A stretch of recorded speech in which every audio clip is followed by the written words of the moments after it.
My name is Greta Thunberg, and I'm a climate activist within the Fridays for Future movement.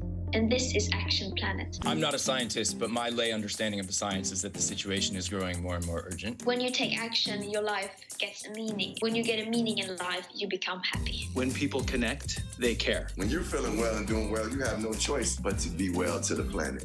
We are up to the task of managing this crisis. And it's a mountain we can climb if we climb it together. If we don't do what science demands, we pass a tipping point, and it's out of our control.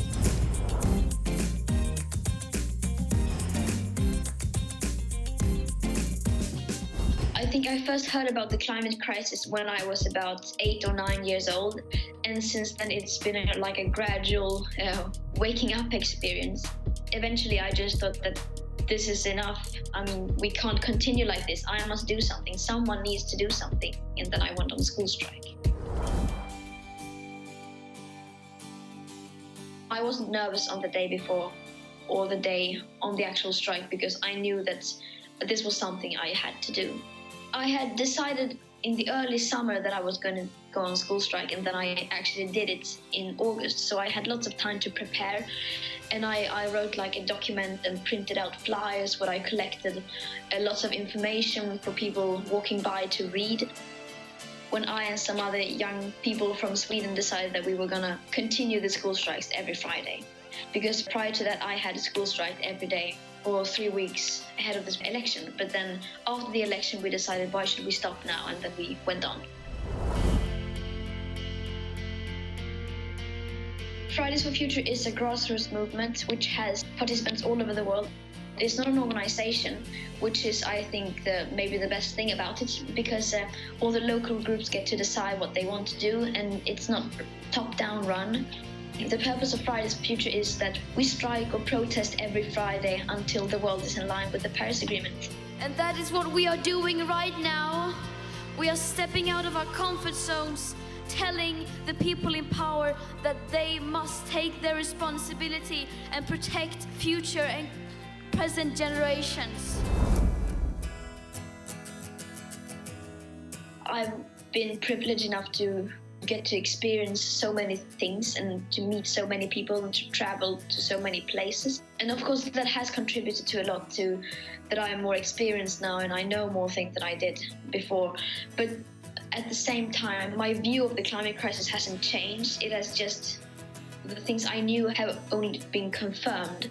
We will not be silenced because we are the change, and change is coming whether you like it or not.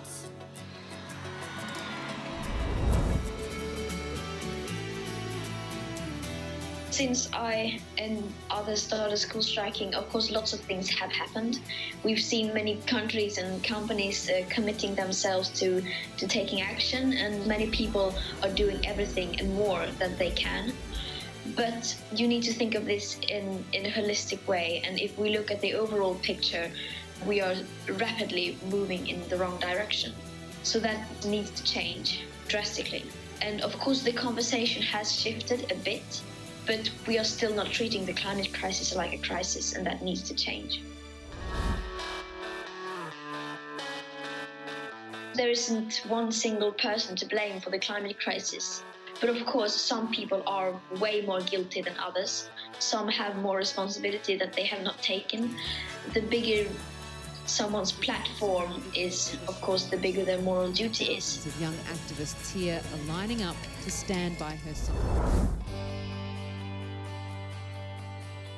I mean, yes, we welcome the goodwill and we welcome that they want to take action, but just announcing a date when they will be net zero several decades into the future is, without actually taking action right now, is to postpone action.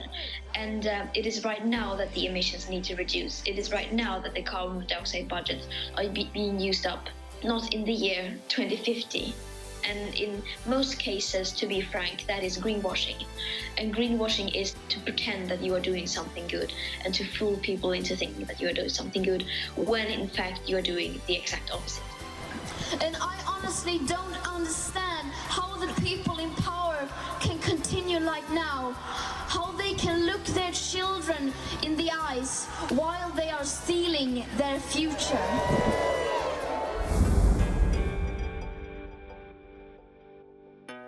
The most important thing to do right now is to become aware and to spread that awareness and spread that information on to others and become an activist. It's one of the most powerful things that you can do. So I would really encourage you to do that. I'm just an activist, a climate activist, a small part of a very big movement. And yes, we need more climate activists.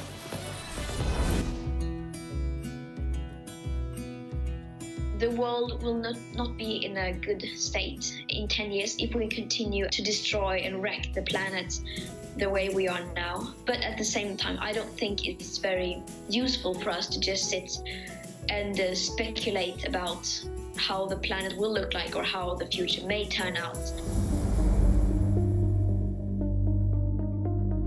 If I were to choose one word to describe the current state of the planet, I would maybe use unwell. We are not in a good state right now. And if the planet is unwell, then of course we will be unwell too, because we are part of nature.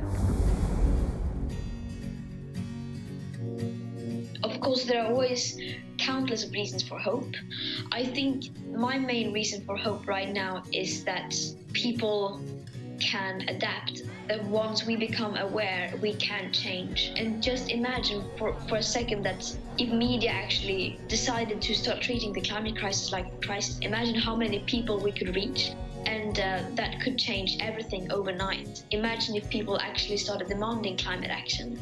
The reason why we aren't doing that right now is because we aren't treating this crisis like a crisis.